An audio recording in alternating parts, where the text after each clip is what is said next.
English Fluency Podcast. Speak English with confidence. Hello, everyone, and welcome back to English Fluency Podcast. I'm Sarah. And I'm Alex. Hello, everyone. So today we're talking about something that confuses English learners all the time. Oh, yes. Idioms. Those weird phrases that make absolutely no sense when you translate them literally. Exactly. Like if I say it's raining cats and dogs, you don't actually see animals falling from the sky. Right. It just means it's raining heavily. But for learners, idioms they're super confusing. So today we're covering 10 idioms that native speakers use every single day. You'll hear these all the time in conversations, movies, TV shows. And here's the thing. Your teacher probably won't teach you these.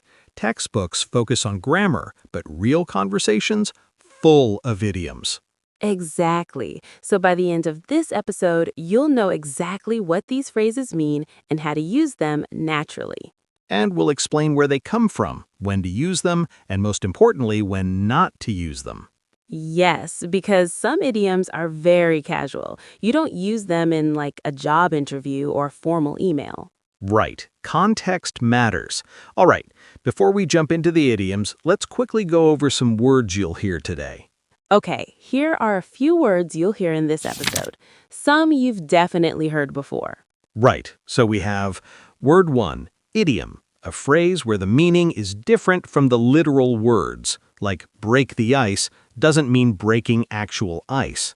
Word 2, literally, when something happens exactly as stated, not figuratively. We use this word a lot, actually. Word 3, figuratively, the opposite of literally, when something is symbolic or metaphorical. Word 4, natural, you've heard this before, when something sounds real and not forced. Word 5, context, the situation where you use something, super important for idioms. And word 6, confused, another one you know, when you don't understand something clearly. Perfect. And honestly, if you understand context, you'll understand when to use idioms. Now, let's jump into the 10 phrases. All right, Alex, let's start with a super common one. Break the ice. Oh yes, break the ice means to start a conversation or make people feel comfortable in an awkward situation. Right, so imagine you're at a party and nobody's talking. Someone tells a joke to break the ice. Exactly. You're breaking the awkward silence, making people relax. And this one actually makes sense, right? Like ice is cold and stiff. Breaking it means warming things up. That's a good way to think about it. So if you're in a meeting with new people, you might say, "Let me break the ice by introducing myself." Perfect example. And honestly, this is one of the more logical idioms, unlike some of the others we'll talk about today. Oh, just wait. Some of these make zero sense. Okay, next one. Hit the nail on the head. This means you said something exactly right, like perfectly accurate. So if I'm explaining a problem and you say, Sarah, you hit the nail on the head, that means I explained it perfectly. Exactly. You got to the exact point. No confusion. I love this one. And actually, it comes from carpentry, right? Like when you're hammering a nail, you want to hit it exactly on the head, not the side. Right. So it's literal originally, but now we use it figuratively, like your analysis hit the nail on the head. And this is a really positive idiom. You're complimenting someone for being accurate. Exactly. You'd never use this negatively. It's always praise. So, listeners, if someone says you hit the nail on the head, they're saying you're absolutely right. All right, here's a fun one. Piece of cake. This has nothing to do with actual cake, right? Correct. Piece of cake means something is very easy, like so easy it's effortless. So if I say, that test was a piece of cake, I mean... It was super easy. You had no trouble with it. And why cake? Why not, I don't know, piece of bread? I actually don't know the origin, but I think it's because eating cake is pleasant and easy, whereas difficult things are not pleasant. That makes sense. So learning to drive was a piece of cake means it was easy. Exactly. And you can also say easy as pie, same meaning. Oh, right. Americans say that too. Easy as pie. Both work. Food-based idioms for easy. I'm not sure why, but that's English for you. Okay, Alex. This next one is kind of dramatic. Cost an arm and a leg. Oh, yes. This means something is very expensive. Right. So if I say that new phone costs an arm and a leg, I mean it's super expensive. Exactly. You're exaggerating to emphasize the price. Obviously, you're not actually giving up your arm and leg. Right. It's figurative, not literal. So, listeners, if someone says that car cost an arm and a leg, they mean it was really, really expensive. And actually, this is quite a vivid image, like you're sacrificing something important, your limbs, to afford this thing. It's dramatic but effective, and we use this all the time in casual conversation. Right, like, I love this restaurant, but it costs an arm and a leg. Perfect example. So, expensive equals costs an arm and a leg. Next one. Under the weather. Oh, I use this one constantly. It means feeling sick or unwell. Right, so if you wake up with a cold, you might say, I'm feeling a bit under the weather today. And it's polite, right? It's softer than saying I'm sick. Exactly. It's more casual and gentle, like, sorry I can't come to the meeting, I'm under the weather. And where does this come from? Why under the weather? I believe it comes from sailing. When sailors were sick, they'd go below deck to avoid bad weather, so they were literally under the weather. Oh, that's actually really cool. I didn't know that. Yeah, so it has a nautical origin, but now we just use it to mean feeling sick. So listeners, if your friend says, I'm under the weather, they mean they're not feeling well. And you can respond, oh no, feel better soon, or take care of yourself. All right, this next one is fun. Spill the beans. Oh, yes. Spill the beans means to reveal a secret or share information that was supposed to be private. Right. So if someone spills the beans about a surprise party, they accidentally or intentionally told people about it. Exactly. Like, who spilled the beans about my birthday? And this is usually negative, right? Like you aren't supposed to tell. Right. It implies the information was meant to be secret, although sometimes people say it playfully. Come on, spill the beans. What happened? Exactly. So it can be curious or accusatory depending on tone. And why beans? That's such a weird image. I actually don't know the origin of this one, but I think it's just if you spill beans, they scatter everywhere, like secret spreading. That makes sense. So spill the beans equals reveal secrets. Here's another one with hit. Hit the hay. This one makes zero sense, literally. It means go to bed, right? Exactly. I'm exhausted. Time to hit the hay. So you're not actually hitting hay, you're just going to sleep? Right. And I think this comes from old times when people slept on hay mattresses. So you'd literally hit the hay when you laid down. Oh, that actually makes sense. It's like hit the sack too, right? Same meaning? Exactly. Hit the hay and hit the sack both mean go to bed. Both casual. So if it's late and you're tired, you'd say, all right, guys, I'm going to hit the hay. Perfect. Very casual, very natural. You wouldn't say this in formal writing, but in conversation, all the time. So listeners, hit the hay equals go to sleep. Okay, this one's really useful for work. On the same page. Yes, on the same page means everyone understands and agrees. You're all aligned. So in a meeting, you might say, let's make sure we're all on the same page before moving forward. Exactly. You're checking that everyone understands the plan the same way. And this comes from reading, right? Like if we're reading a book together and we're on the same page, we're at the same spot. Right. So it's a metaphor from books. Now we use it for agreement and understanding. And honestly, this is super common in business English. Very common. Like, just to make sure we're on the same page, the deadline is Friday, correct? Perfect example. So on the same page, everyone agrees and understands. All right, here's one that's often negative.